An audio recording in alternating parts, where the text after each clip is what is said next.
This is Nicole Blosse from the OLCC. Just wanted to let everyone know I have resumed the recording for this meeting. Dan, if you want to go ahead and resume. I will. So Great. we're moving on. Oh, somebody have a question? Something to say? Okay, moving on. Number 8. So this one is just attempting to exempt certain activities on the part of technology providers from the licensing requirement. In my mind, there's 3 categories or buckets. One is people, businesses that provide only technology. They provide the website, the platform for typically licensees to offer alcoholic beverages for sale, and then they're the traffic cop of the money, so to speak. There's the other bucket where those are what we call the for-hire carriers, and they don't do any of the technology stuff. All they do is they get a call or an email from somebody, and they come and pick up the alcoholic beverages, and they take them and they deliver them direct to. In this case, we're talking about just direct to consumer, not. And then there's another bucket of folks, don't know how big this bucket is, where they do both. But whatever they do, really this idea is to address allowing these technology providers to continue to do what they're doing and be legal about it. Really the big puzzle, I should have had this up, is the definition of sale of in 401.406, activities covered by prohibitions on sale of alcoholic beverages include soliciting orders for alcoholic beverages or receiving orders for alcoholic beverages. Note that it doesn't say anything about payment. So the fact that technology providers are, my word, advertising alcoholic beverages and taking in orders and taking in money, even though they might be the traffic cop and keeping some money and sending it to, whoever, technically probably need a license to do that. So hold that thought, because there have been some efforts in past legislative sessions to address this on a bigger level, and those just didn't go anywhere.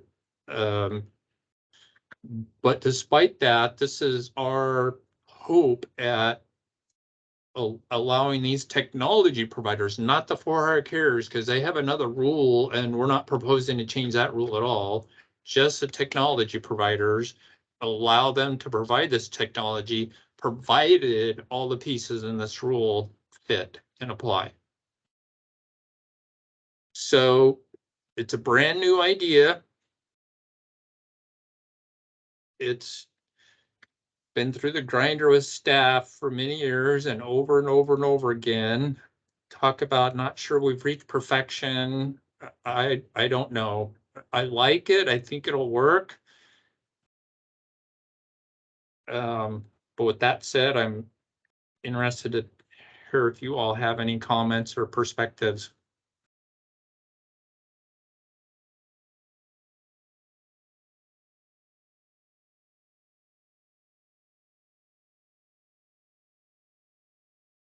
None? No comments? No hands up? Righty, we are moving on to number 9, and 9 has 3 pieces to it. Dan, got a question. Amanda. Yeah, easier than raising. Thank you. And clarification on the technology privileges for the technology providers. Why are they allowed to? So I guess exempted from the advertising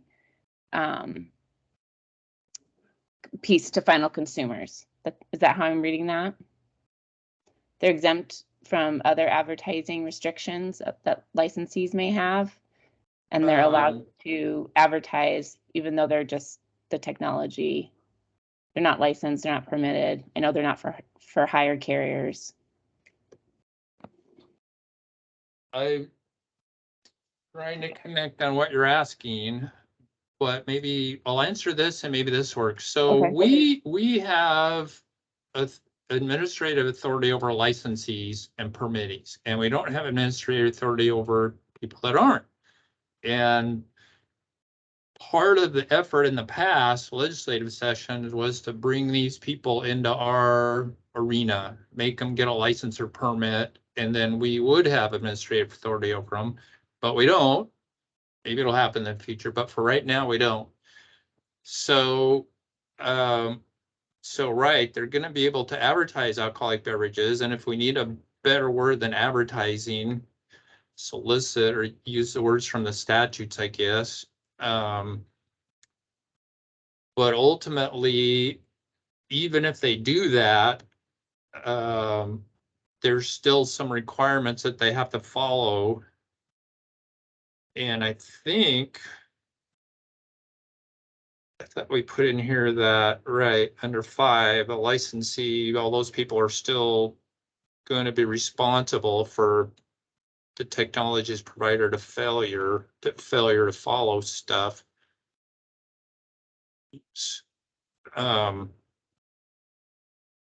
So I don't know, did that even come close at answering your question, Amanda?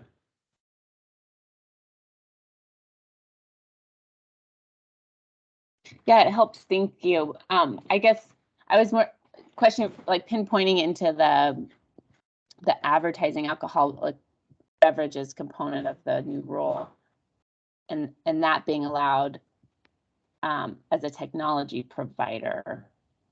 Well, we're trying to allow what they do now. So if you go to XYZ platform website, they already show, this company, Freddy, Safeway, whoever, and now that people can do cocktails to go, businesses and the alcoholic beverages that are available to consumers and pricing and that kind of thing.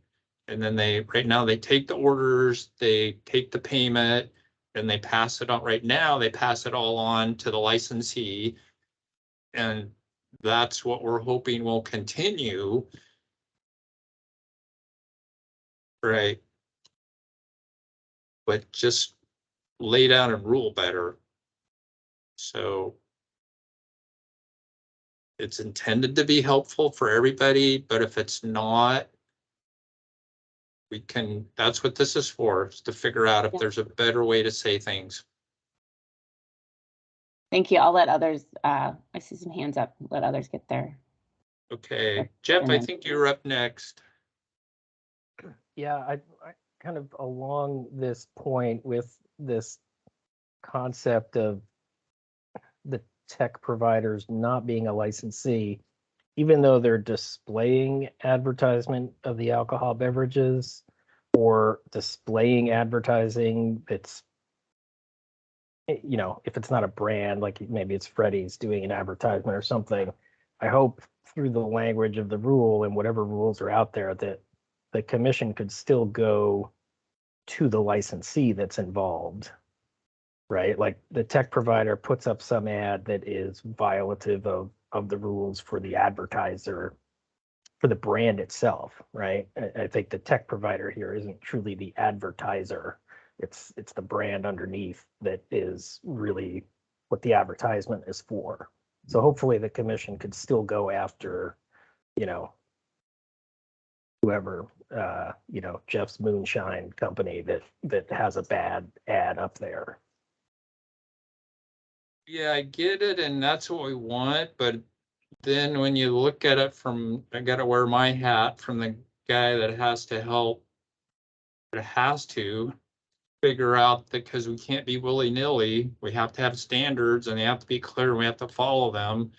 Yeah, what is advertising and what is that? And I mean, we do have our advertising rules in the Division 7, which provides some help. And maybe it would be helpful to add that clarification in this rule then, that, sorry, I'm thinking and talking at the same time. Something about that that the licensee or agent, whoever, would still be responsible for, my words, bad words, ensuring that all advertising doesn't violate Division 7 rules. So let me get back to my comments page.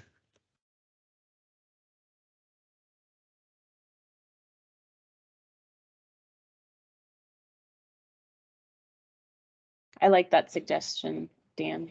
Yeah. Amanda. Thank you.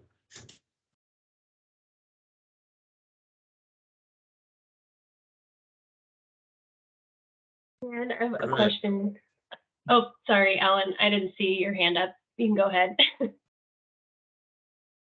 Thank you. Real quick, this section 5 you're talking about, I'm a little confused about what, so say my brewery wants to sell beer through a platform and the platform does something egregious that I did not ask them to do. I am suddenly liable for their mistakes and what they've done incorrectly. That seems to be a little harsh for somebody who is quote unquote innocent of the crime. What kind of scenarios are we looking at for the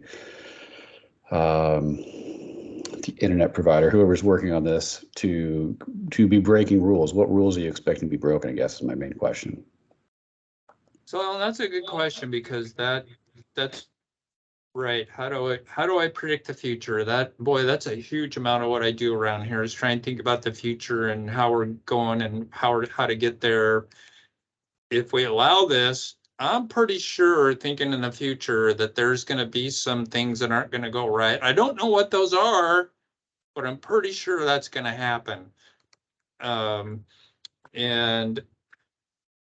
the idea right now, right, is because the provider is really doing this on the behalf of the whoever, in this case, the licensee, it would be that the licensee would be held responsible for that. But with that said, we have our levels that we deal with people, and education is our #1 tool that we use, outreach and education and contacts. So I know people hate this, but my answer to these kinds of questions is it all depends.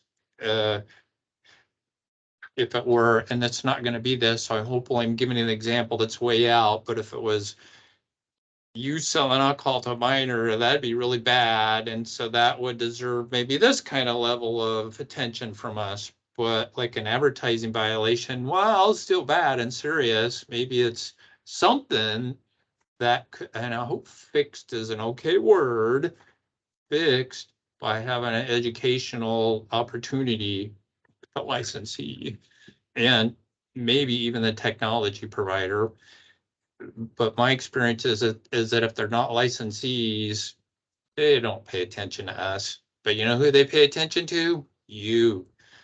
So if we go talk to you and you go tell the technology provider, stop doing that, that'll work. So that's the idea. But that's still, yeah, I understand that. And I think fundamentally I agree with that as well. Ultimately, we are the consumer that they're trying to make happy. But if they continue to make mistakes and we tell them to stop, and they continue to make mistakes in our name, we tell them to stop, at some point, we're not liable for that anymore. And Carly could maybe help with this, or maybe when we brainstorm later after this meeting with staff brainstorm, that gets into, and this is techno speak, sorry about this, our sanction schedule and how we deal with people and what we do with them. And typically when, again, never say never, never say always, never promise or guarantee anything, but most of the time when licensees are trying really hard to do the right thing, we take that into account. Yeah, I would agree with that. And Alan, the problem that is occurring is already, I mean, it's already out there. So I myself have had meetings with licensees and tech providers and tried to get them into compliance with, what an advertisement, violation, what it was and how to correct it and whose responsibility is and all those things. And so we have unfortunately had situations where we've had some tech providers go, hey, well, this is this is how I operate. This is how I'm going to operate. I'm going to keep doing it that way. We try to directly work with tech providers like, hey, you're doing something that's a little outside what's permissible per OLCC. And they're like, they don't really care. And we have to go to the licensee and say, hey, did you know they're doing this on your behalf? And it's a violation. And you don't want your brand, really, you guys don't want your brand to look bad. And so we haven't brought any sanctions at this point ever for those things. It's really just educating everybody. It is a very new space. You have people, startups trying to make a lot of money on the advertising side of things. And I think if there was a situation, as you described, where you guys are saying stop, and they're continuing to run with your guys' name, I mean, of course, there's an investigation that's done on behalf of compliance, and we would get those facts and be like, okay, well, here's some documentation from the licensee that they really have tried to correct the problem. So we would consider that. But also, I mean, that I hope you guys never end up in that situation, because that might be a different civil issue too, where you're trying to tell a company to stop putting my name all over things. Hopefully you'd have a contract in place. But really, you guys should be the owners of the ad. So if you were working with a company and you want to put your name out there and you want to advertise something, you should be involved in the building of what that's going to look like, and not have these bad actors driving you guys, because they may drive you guys in a way that's not compliant. And I agree with that as well. I just know there's a lot of even smaller businesses than we are that just don't have time for these kind of things. And somebody walks to them and says, hey, we can put this on our platform. Yeah. We can sell a whole bunch of your beer. And they're like, oh my God, finally somebody can sell beer for us. I've been driving around myself. Those are the people I'm also worried about. Mm-hmm. So, yeah. But thank you for your answer. Those are very weighty, valid concerns, They are. perspective. And Carly and I will keep brainstorming with Alan, because yes, you're one of the people that I've worked before and you're a good thinker. If you have some ideas and you could email them to me, I would love that. I can't promise or guarantee. I'm not really quite sure how anything will work out, but at least we can think about it and talk about it. Yeah, Okay. just the first thing might be saying a violation of this rule section is a category 3 violation. I think the wording on that alone could be simplified as saying a violation of this could be subject to a violation, not saying if there's a mistake made. As I read that right there, it says if you make a mistake, it's a violation. Boom. Just the way the wording is. And so a violation of any of our rules is a violation. We don't necessarily have to say that. And so what we're trying to do is, with our sanction schedule, we have Cat 1, 2, 3, 4, 5. We're trying to pick something. So at the brainstorm with Carly and decision makers, but maybe we could figure out a way to pull out stuff like that and make it less.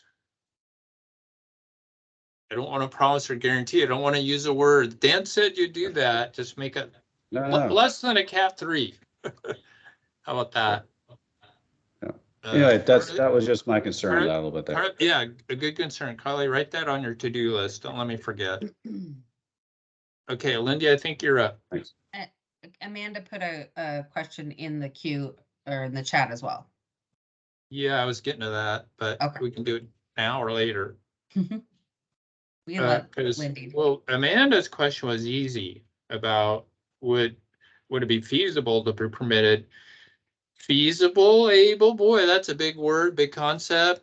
I guess is my answer to that, is what we've tried in the last 2 sessions, but that's what it would take. So could something go to the legislature and they would change the law?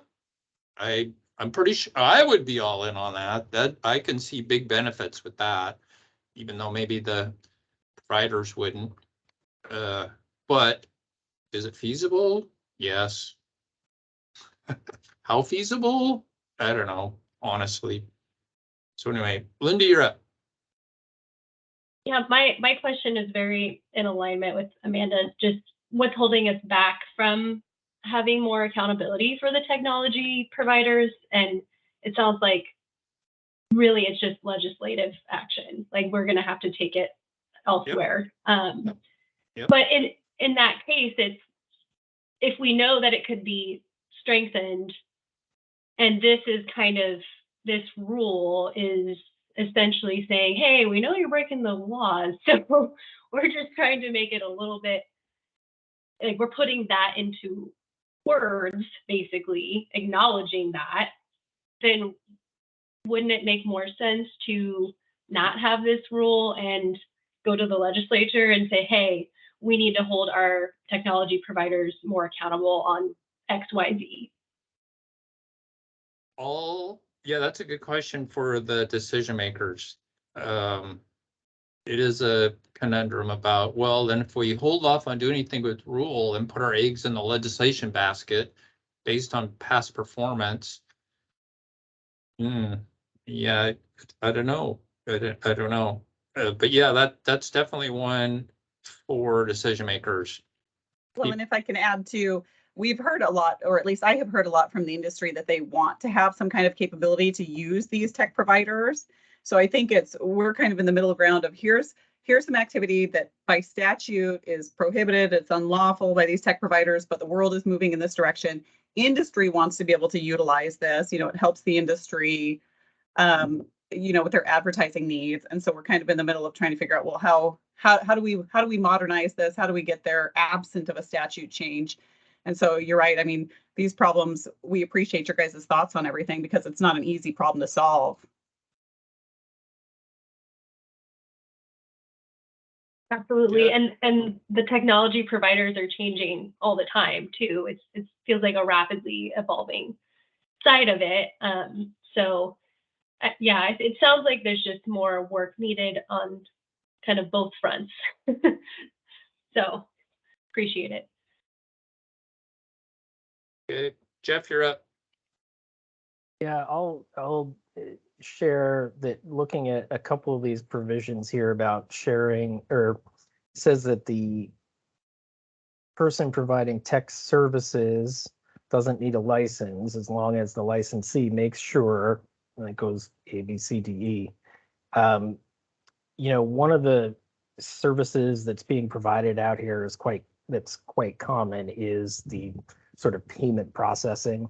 And there's tech companies that might even, they're gonna directly get the credit card swipe from the consumer for the $40 or whatever the purchase price is. Some of them will immediately, just kind of in a flash, transfer that money to the retail licensee at another point in time, shortly later. Sometimes they'll do it daily. Sometimes there's companies out there that will do it weekly. It's kind of different. And sometimes these tech companies will take a percentage of the payment as fee. And I know we've talked about this with the delivery facilitator type companies, but there's tech companies that will do this too, that would fall under this rule. Thinking about how some other states are dealing with this, this rule is rather restrictive in that regard, and I think folks who are doing the delivery facilitation are going to look at this and say, well, wait a minute, does this apply to us as well? So there'll be a little confusion there. At a very basic level, I mean, whoever the credit card companies are that licensees use to handle payments, I don't know if the money is going directly to the retailer in that instance. I think this payment processing company will be holding on to the funds for a certain amount of time. And that's just everyday business that every merchant, let alone alcohol licensee, is using throughout the state. So we might want to, I don't think that's the intention by creating this rule to shut all of those companies out. But I just wanted to point that out as a potential concern, potential complication. Mm-hmm. Yeah, it's definitely ours too. And it is a new concept, new rule.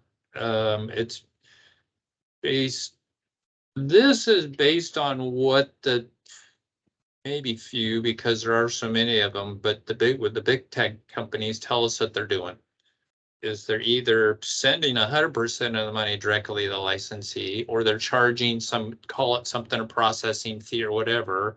So but they take that money for the alcohol and they send it directly to the licensee. They hold on to other money.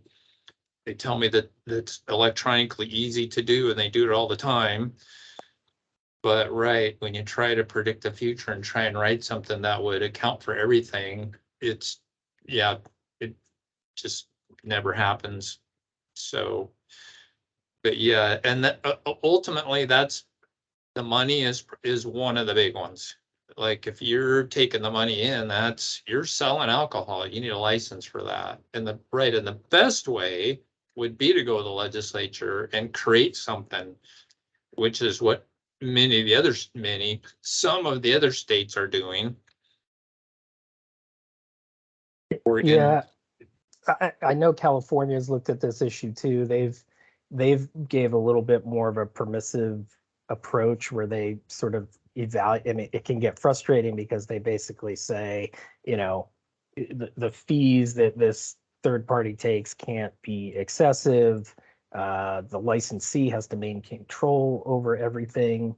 And basically we'll let you know when we see it.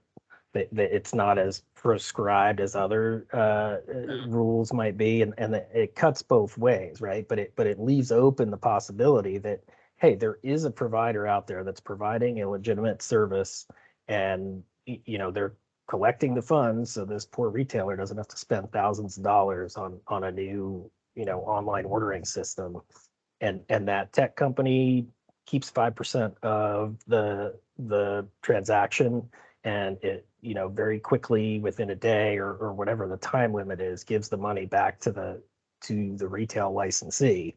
There are a lot of companies trying to do that out there, trying to fit within the rules. Not all of them are trying to game the rules, and the ones that are trying to fit in the rules, they're going to end up being shut out. With issues like this. And I understand the other concern that's, you know, well, you're engaging in a sale of alcohol, you're not a licensee, you can't do that. Well, you know, it's, I don't think it's as all or nothing as folks may make it out to be. I think there's a lot of gray area there. But as written now, this is going to chill a lot of activity, and I think OLCC might they might get a few more people reaching out. Oh, good. I'm just saying, like, I know how people get. Oh, absolutely, yeah. So back at you. What Yeah. are your ideas for making the language better? And you don't have to tell me right now. Yeah, no, But you're a good thinker, and I would really rely on you to give me some comments, and maybe we can add that to our offline discussion that you're going to call me about, because otherwise I'll forget to call you. Yeah, I'll noodle on this one too. Okay, mark it down. Jeff's noodling on it.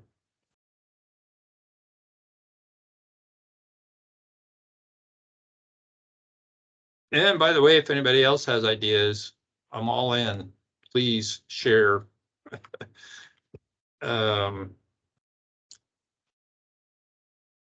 Okay, we're still on the tech provider one. I don't see any other hands up or any comments.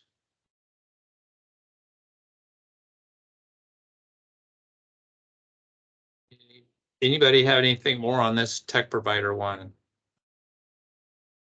Yeah, it's definitely a big one. We're definitely doing something new, trying to do the right thing, hoping that we're gonna be successful. But yes, I acknowledge that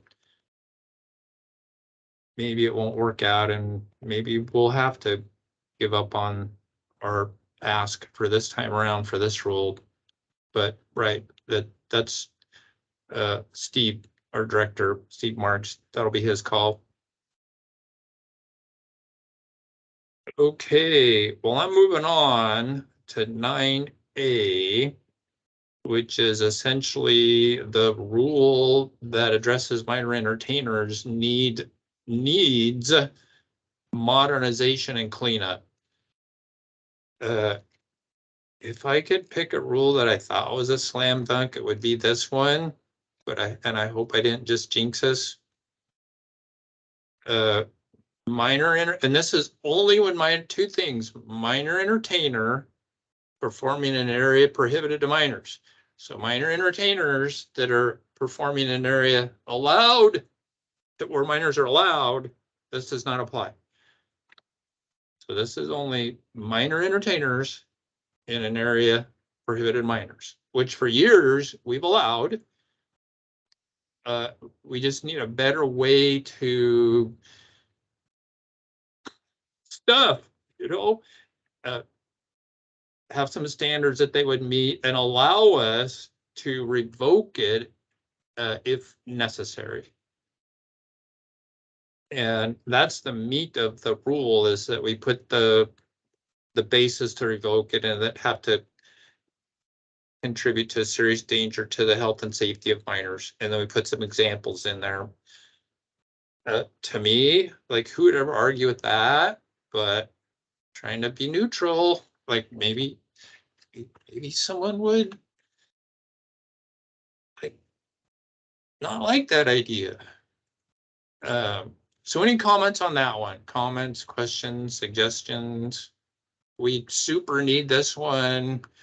So hopefully everybody's okay with it, but if not, let me know.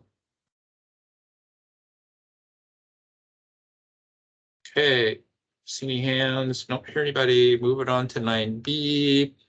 This is just technically prohibiting the mixing of marijuana together with an alcoholic beverage. It's another one to me that makes sense. But that's just me.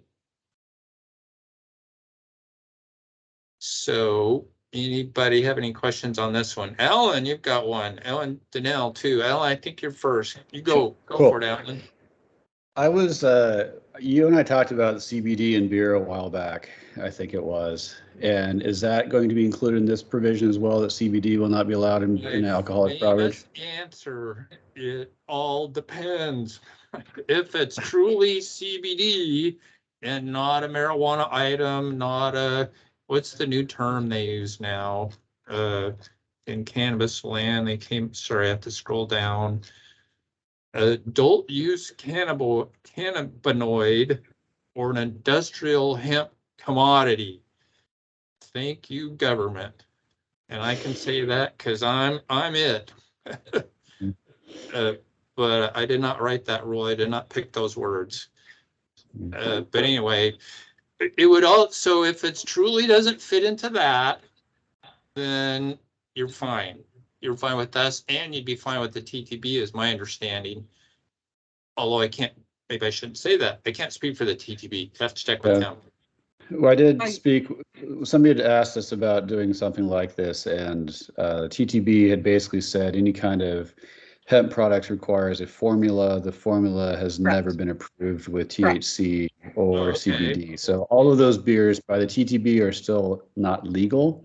Yes. And I'm actually very happy to see this to address that very directly, that is not allowed, because it's not allowed federally, which should mean it should not be allowed by the state level at this point. So, Alan, can I ask a question about that? Because this is always extremely confusing for me. Hi, I'm Danelle. So that is that also true of CBD not derived from a regulated product? Is that any CBD or any hemp has not received formula approval? That was the state that I was told. It has been about a year since then, but that was what I was told by a TTB investigator. So it doesn't matter if it's ever been a regulated product or not. Anything that's no hemp and alcohol. Yeah, that was my understanding at that point. Yes. Okay. Well, the TTB does allow certain exceptions for like hemp products in alcohol, but they have to, come from very particular parts of the plant. So they have approved some of those manufactured, malt beverages, but not CBD. And I've had the same experience as Alan, where TTB has said that at this time it requires a formula approval, and they have not approved anything, even artificial CBD. I think there's some more work that they want to do about whether or not there's any, known or unknown health ramifications for those types of products. So no CBD, but now back to hemp, because this is where it's confusing. They have approved hemp and alcohol? I think they have approved certain types. So they had, I think they had an FAQ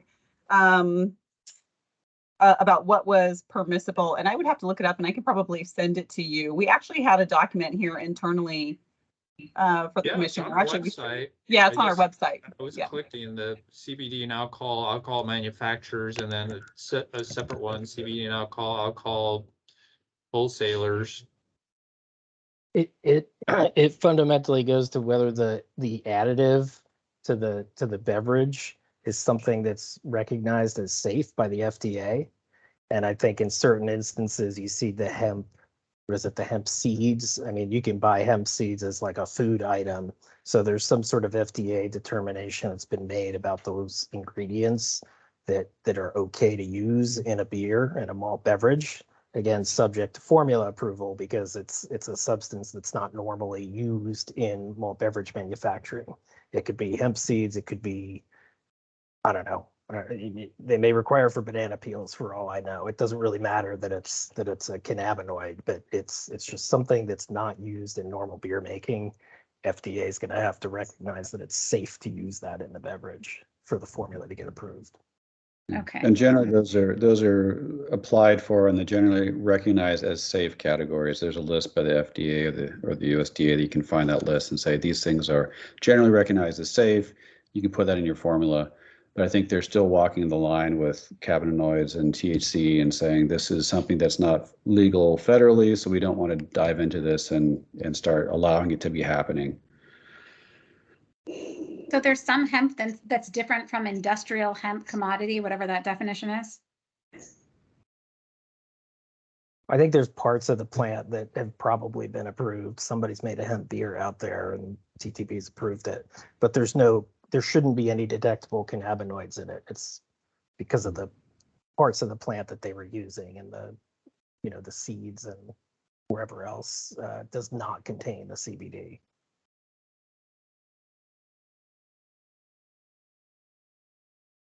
Dan, I also noticed that this is about mixing or combining the product, but not about selling the product or distributing. Was it intended to be written that way? That's a good question. Sorry, I'm going between so many documents. I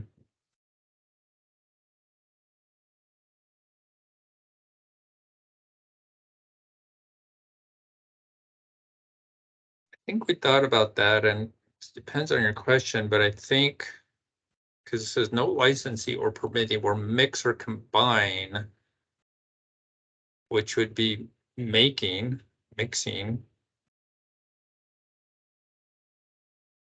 Dan, would you like me to speak to this a bit? Yeah, If I absolutely. could, Carly here. So there was ODA. I think there was some rule changes also with ODA, and so they have now said that when you mix, and there are some testing requirements for certain products if you mix these pre-approved products. So I think by virtue of them changing their rule, it affected what could happen in the real world as it is currently. So currently, we would see sometimes on-premises businesses maybe selling, like have a CBD shot, and then they put it into some kind of alcohol drink. And per ODA, that would have to be a product. That final product in that drink would then have to be tested by ODA. So that creates some problems for current practices. Does that make sense? So it prompted us to have to reevaluate what we allow here. So then are you you're wondering if maybe it should or shouldn't also say no licensee permitting will manufacture, mix or combine something? Do you want to, are you thinking maybe the manufacturer term needs to get in there? Or stay out? Well, I think about selling, because it looks like you can't mix it right now, but you're still, unless another state law speaks to this already, that you could still distribute it You're not preventing this distribution or sale. Well, you Under can't, what you have right here. if it's a licensable activity in marijuana / cannabis land, you need a license for that. And there's already prohibitions. You can't have marijuana and liquor licenses on the same premises. So if it was an activity that required a marijuana cannabis license, then wouldn't be able to do it on a liquor license premises. But then you get this industrial hemp term, and I don't know what that means. And maybe that definition makes it clear. But it looks like you're pulling a federal kind of term. Is that what you're doing there? Yeah, this is a good dialogue to have. You know, I think Dan had pulled this. We have a hemp technician here.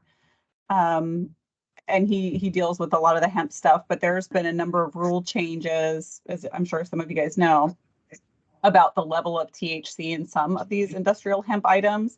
And they also work very closely with ODA. And so, you know, there was some concerns that they were finding these industrial hemp items that might be over the limit or have like vast amounts of THC and all those types of things. And so you could theoretically have one of those products, maybe in a liquid form or whatever form, on a licensed premises that was then, you know, being mixed into an alcoholic drink. So we're trying to capture that, but it is kind of confusing sometimes with all the different terms. Yeah, and I know I've been asked by distributors a whole bunch what they can and can't do in this space, and some of this is really confusing and unclear. And so just if there's a little bit more clarity that could come out of this rule, if we are talking about the subject, I think it would be helpful. Really not advocating for one way or another, just clarity. Okay. So I don't know if it's helpful, but right in the marijuana rules are the definition of those terms. So they're division 26, 845-026, and the -0100 is where the definition of adult use cannabinoid is. I know I was gonna flip that word. I probably will keep doing it. And then it says an industrial hemp commodity as defined, of course, in another rule, which is 845-026-0300. An industrial hemp commodity or product is an adult use cannabis item if it is hemp defined in another rule that's not ours and it has some other stuff to it. So Exactly. It's clear as mud.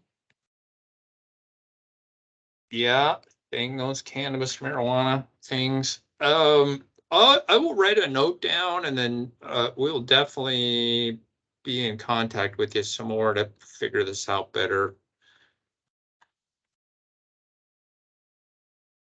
Then Dan, I have a quick question as well. In the retail space, we sell, you know, CBD containing products in manufactured package. We aren't selling anything to add to any beverages or any kind of that, but retail package containers of CBD products.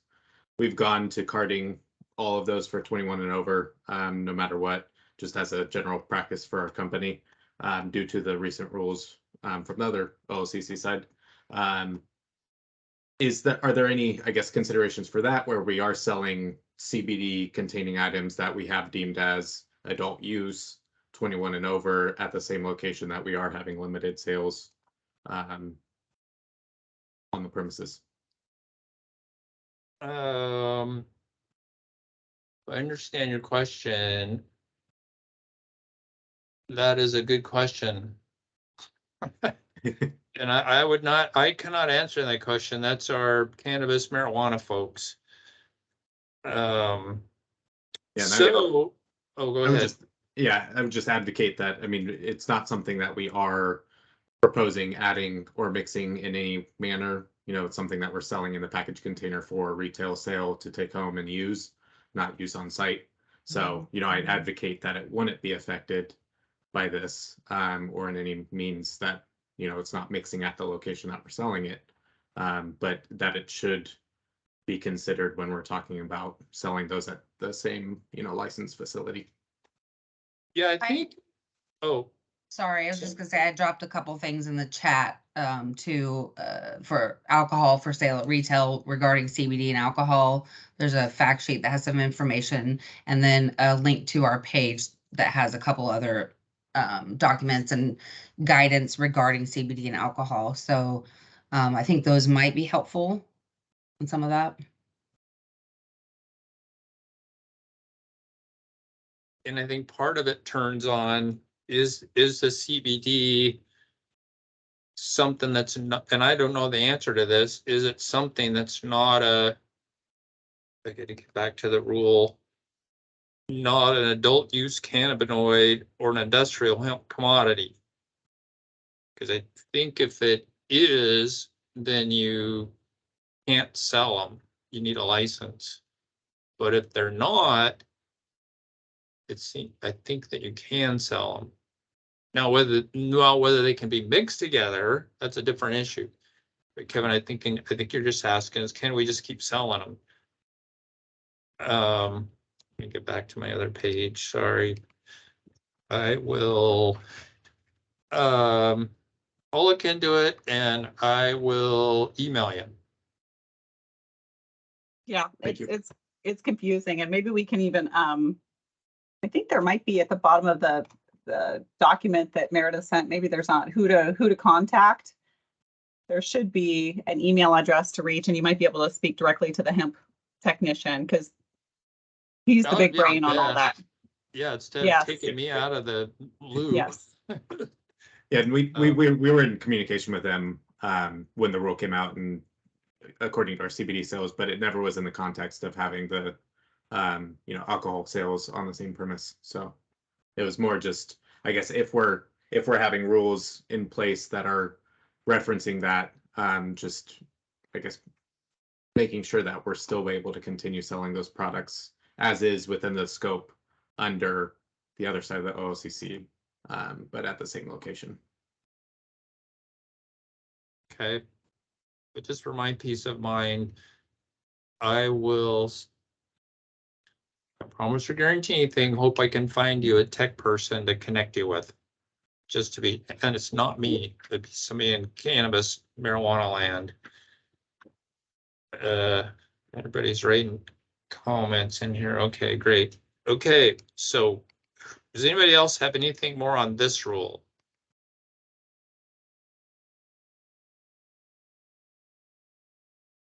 So we're moving to the last one, 9c. This is about changing the requirement. So we already require licensees to tell us, and applicants when they apply, tell us about certain convictions.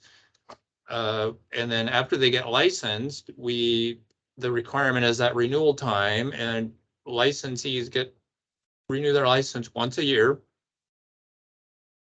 So the idea is that we would change the requirement to make it that licensees would have to tell us, and the words in the rule are the words that were picked within 5 calendar days of the date of conviction. They'd have to let us know. And that mirrors, apparently they tell me it's the same requirement in marijuana land. And so that's the idea here, is that it would be essentially the same requirement. So the summary is, if you're a licensee and you get convicted of any misdemeanor or felony, then you have to let the OLCC know within 5 days of the date of the conviction, not of the rest of the conviction. And the idea is that it would allow us to conduct a more timely assessment.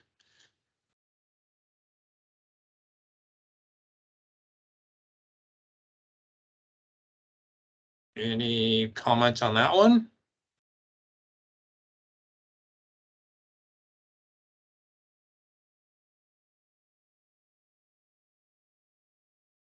Okay, well that's me. And to wrap it up, I have several pieces of homework. Jeff, you and I have to connect. I have to get some information for Kevin. I have to work on the rule for Danelle, make sure she's okay, or see if we can figure something out that's better. But if anybody else has anything else, let me know. So I'm turning it back to Nicole. All right, thank you, Dan, and thank you, everyone, for your contributions. For the record, again, this is Nicole Blase with OLCC.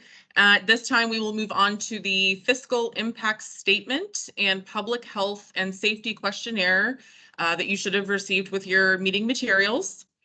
I'm going to collect general feedback from the group regarding the possible fiscal impacts of this package. But for those wishing to provide additional feedback, please complete the statement and return it to me no later than Friday, August 31st by emailing it to olcc.rulemaking@oregon.gov. So at this time, is there any feedback on the possible fiscal impacts of these changes that committee members would like to tell us about?